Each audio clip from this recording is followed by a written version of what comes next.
नमस्कार दोस्तों, हर हर महादेव। पुत्रदा एकादशी 2024 की कथा।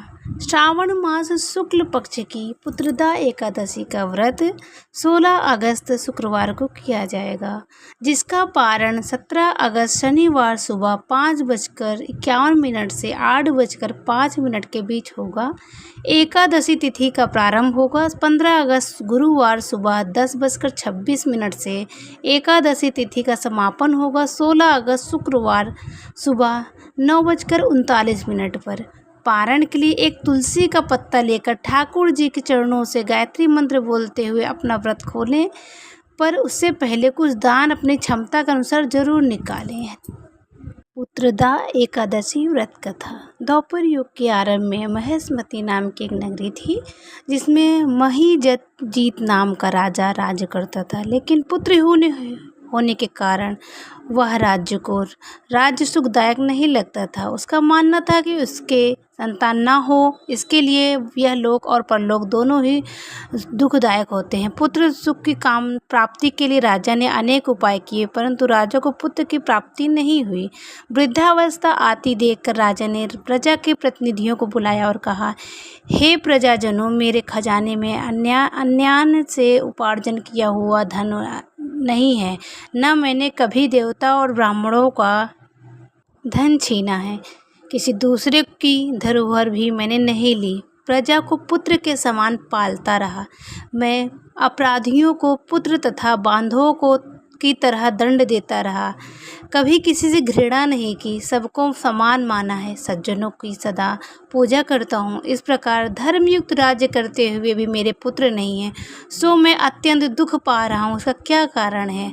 राजा महिजीत की इस बात को विचारने के लिए मंत्री तथा प्रजा के प्रतिनिधि वन को गए। वहाँ बड़े बड़े ऋषि मुनियों के दर्शन किए। राजा की उत्तम कामना की पूर्ति के लिए किसी श्रेष्ठ तपस्वी मुनि को देखते फिरते रहे। एक आश्रम में उन्होंने एक अत्यंत वयोवृद्ध नाम के ज्ञाता बड़े तपस्वी परमात्मा में मन लगाए हुए निराहार, जितेंद्रिय, जितात्मा, जित क्रोध, सनातन धर्म के गूढ़ तत्वों को जानने वाले समस्त शास्त्रों के ज्ञाता महात्मा लोमश मुनि को देखा, जिनका कल्प के व्यतीत होने पर एक रोम गिरता था। सबने जाकर ऋषि को प्रणाम किया। उन लोगों को देखकर ऋषि मुनि ने पूछा कि आप लोग किस कारण से आए हैं? निसंदेह मैं आप लोगों का हित करूंगा। मेरा जन्म केवल दूसरों के उपकार के लिए हुआ है, इसमें निसंदेह मत करो। लोमस ऋषि के ऐसे वचन सुनकर सब लोग बोले, हे महर्षि, आप हमारी बात जानने में ब्रह्मा से भी अधिक समर्थ हैं, अतः आप हमारे इस संदेह को दूर कीजिए। महिष्मतीपुरी का धर्मात्मा राजा महिजीत प्रजा का पुत्र के समान पालन करता है, फिर भी वह पुत्रहीन होने के कारण दुखी है। उन लोगों ने हम आगे कहा कि हम लोग उसकी प्रजा हैं, अतः उसके दुख से हम भी दुखी हैं।